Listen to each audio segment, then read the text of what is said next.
Good morning friends, welcome to the learning link. આજે આપણે સુરેખ સહસંબંધની theory જોવાના છીએ અને આજથી લઈને 9 દિવસમાં તમને આંકડાશાસ્ત્રના 9 ચેપ્ટરની થિયરી મળી જશે અને એ પણ માત્ર ને માત્ર 10 જ મિનિટમાં. એક્ઝામમાં આટલું જ કરજો, તમે સેક્શન A અને B ફૂલ કોન્ફિડન્સથી અટેમ્પ્ટ કરી શકશો. તો ફટાફટ આપણે શરૂઆત કરીએ સહસંબંધની થિયરીથી. સૌથી પહેલો પ્રશ્ન કે જે 1 માર્કમાં પૂછી શકે, કાર્યકારણનો સંબંધ એટલે શું? તો ચલ x ની કિંમતમાં ફેરફાર થવાથી ચલ y ની કિંમતમાં થતો ફેરફાર, તો એને કાર્યકારણનો સંબંધ કહેવાય. ઉદાહરણ તમે જો અહીંયા જોઈ શકો છો, કિંમત અને માંગ છે, વેચાણ અને નફો છે. એમ તો બીજા ઘણા બધા ઉદાહરણો આપણે લખી શકીએ, જેમ કે આવક અને ખર્ચ છે, ખર્ચ અને બચત છે.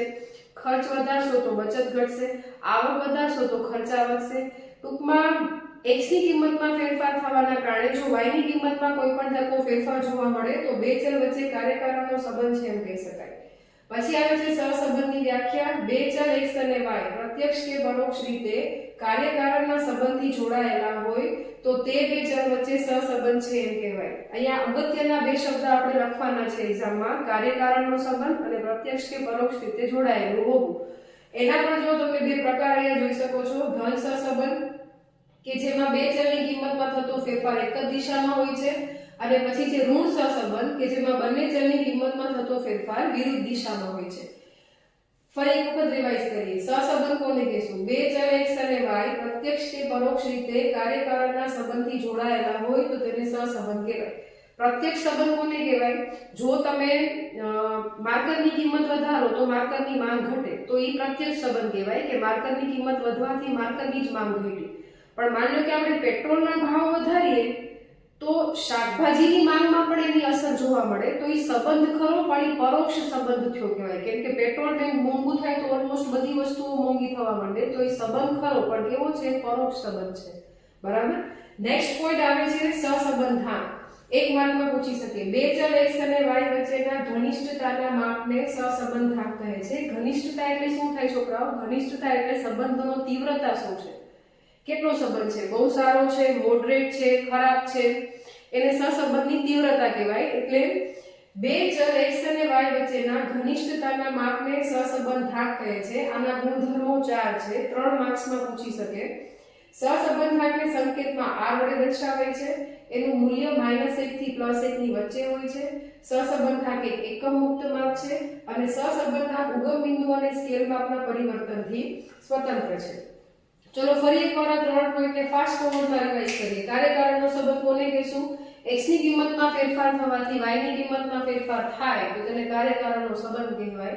પછી આવે છે સહસંબંધ. બે ચલ x અને y પ્રત્યક્ષ કે પરોક્ષ રીતે કાર્યકારણના સંબંધથી જોડાયેલા હોય તો એને સહસંબંધ કહેવાય. એના બે પ્રકાર છે, ધન અને ઋણ. ધન એટલે બંનેનો ફેરફાર એક જ દિશામાં, બંને વધે અથવા તો બંને ઘટે, અને ઋણ એટલે બંનેનો ફેરફાર વિરુદ્ધ દિશામાં, એક વધે તો બીજું ઘટે, જેમાં કિંમત અને માંગ આપણે લઈ શકીએ. સહસંબંધાંક એટલે કેવું માપ? ઘનિષ્ઠતાનું માપ, અને એના છે આ 4 ગુણધર્મો. પછી આવે છે એના અભ્યાસની રીતો. અભ્યાસની રીતો 3 છે, વિકર્ણ આકૃતિ, પછી કાલની રીત અને સ્પીયરમેનની રીત. વિકર્ણ આકૃતિની રીતમાં પૂછી શકે એવા પ્રશ્ન. પહેલા તો વિકર્ણ આકૃતિમાં સહસંબંધાંકના 5 પ્રકાર પડે. છોકરાઓ ભૂલ ન ખાતા, સહસંબંધના પ્રકાર 2 છે. વિકર્ણ આકૃતિમાં એના 5 અલગ અલગ પ્રકારો પાડવામાં આવ્યા છે. જુઓ, આ આકૃતિ છે સંપૂર્ણ ધનની, આ આકૃતિ છે સંપૂર્ણ ઋણ સહસંબંધ, આંશિક ધન, આંશિક ઋણ અને સહસંબંધનો અભાવ. સંપૂર્ણ ધન એટલે કે r બરાબર 1, સંપૂર્ણ ઋણ r -1, 0 થી 1 ની વચ્ચે હોય તો એને આંશિક ધન કહેવાય, -1 થી 0 ની વચ્ચે હોય તો એને આંશિક ઋણ કહેવાય. અને જ્યારે તમારી આકૃતિની કોઈ ચોક્કસ દિશા ન હોય, આ બિંદુઓ આલેખપત્ર ઉપર યાદચ્છિક રીતે વિખેરાયેલા હોય તો એને સહસંબંધનો અભાવ અથવા સુરેખ સહસંબંધનો અભાવ એવું પણ બોલી શકાય. આમાંથી શું પૂછી શકાય? એવું પૂછશે કે r બરાબર 1 સમજાવો, r બરાબર -1 સમજાવો, r બરાબર 0 સમજાવો. બરાબર. હવે એક મોસ્ટ ટાઈમલી પ્રશ્ન, આજે તમે દોષ જુઓ છો ને, એ મોસ્ટ ટાઈમલી પ્રશ્ન છે, લગભગ પૂછાય છે દર વખતે. વિકર્ણ આકૃતિનો એકમાત્ર દોષ શું છે? આ આકૃતિ તમને સહસંબંધનો પ્રકાર આપી શકે, જેમ કે તમે આકૃતિ ઉપરથી કહી શકો કે આ ધન છે કે ઋણ છે, પણ તમે એનું ચોક્કસ માપ આપી શકતા નથી. ફરીવાર રિવાઇઝ કરીએ. વિકર્ણ આકૃતિનો એકમાત્ર દોષ શું છે? સહસંબંધનો પ્રકાર જાણી શકાય છે પરંતુ ચોક્કસ માપ આપી શકાતું નથી. આ વિકર્ણ આકૃતિની રીત. નેક્સ્ટ આવે છે કાર્લ પિયર્સનની રીત. સૌથી પહેલો પ્રશ્ન જે કાર્લ પિયર્સનના પૂછાઈ શકે કે કાલ અને સ્પીયરમેનમાં તફાવત શું છે. કાલનો ઉપયોગ ત્યારે થાય જ્યારે માહિતી સંખ્યાત્મક પ્રકારની હોય અને સ્પીયરમેનનો ઉપયોગ ત્યારે થાય જ્યારે માહિતી ગુણાત્મક પ્રકારની હોય અને અવલોકનો વચ્ચે પ્રસાર વધુ હોય. પ્રસારનો મતલબ શું થાય? ગેપ વધારે હોય. તમે કાલની રીતમાં જોજો, એમાં છે ને x અને y ના અવલોકન લગભગ એક જ સિરીઝના હોય, 100, 110, 120, બહુ જાજો ગેપ ન હોય. સ્પીયરમેનનો ઉપયોગ ત્યારે પણ કરી શકાય જ્યારે અવલોકનો વચ્ચે આપણને ગેપ વધારે જોવા મળે, કારણ કે ત્યાં તો આપણે ક્રમ જ આપવાના હોય છે. એટલે આ પ્રશ્ન પૂછી શકે કે સ્પીયરમેનનો ઉપયોગ ક્યારે થઈ શકે. હવે કાલમાંથી પૂછાતા પ્રશ્ન, સૌથી પહેલા આવે કાલની ધારણા. તો બે ધારણાઓ છે. દાખલો ચાલુ કરતા પહેલા આપણે એવું માની લેવાનું કે બે ચલ વચ્ચે સુરેખ સહસંબંધ છે અને બે ચલ વચ્ચે કાર્યકારણનો સંબંધ છે. એને શું ધારણા કહેવાય?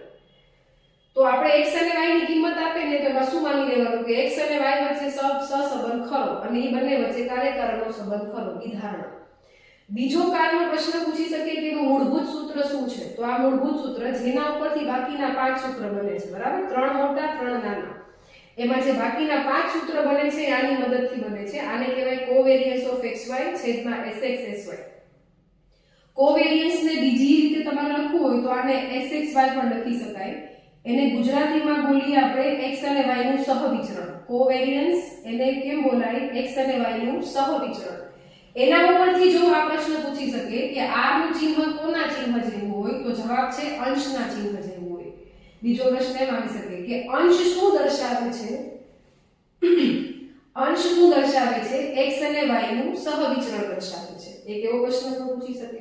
સહસંબંધ એ કેવું માપ છે? સહસંબંધ એ નિરપેક્ષ માપ છે. હવે નેક્સ્ટ આપણે જોઈએ સ્પીયરમેનની રીત. સ્પીયરમેનની રીતનો ઉપયોગ ક્યારે થાય? જ્યારે માહિતી ગુણાત્મક પ્રકારની હોય અને અવલોકનો વચ્ચે પ્રસાર વધુ હોય. હવે એમાંથી પૂછી શકે એવા પ્રશ્ન તો કે કયા સંજોગમાં r બરાબર 1 થાય? તો કે જ્યારે x અને y ના ક્રમ સમાન હોય, rx બરાબર ry થતું હોય ત્યારે સહસંબંધ આપનો જવાબ એક્ઝેક્ટ 1 આવશે +1.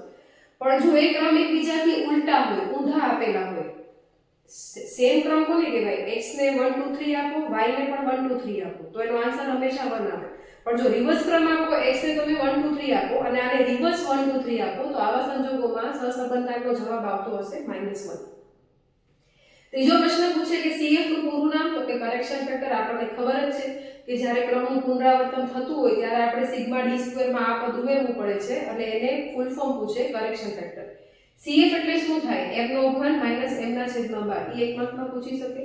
અને આ પ્રશ્ન 2017 માં પૂછાયેલો હતો, મને યાદ છે, જ્યારે સિલેબસનું પહેલું વર્ષ હતું. ક્રમાંકોના તફાવતોનો સરવાળો કેટલો થાય? ક્રમાંકોનો તફાવત એટલે શું થાય છોકરાઓ? rx - ry. એને કહેવાય છે સિગ્મા d અને હંમેશા થાય છે 0.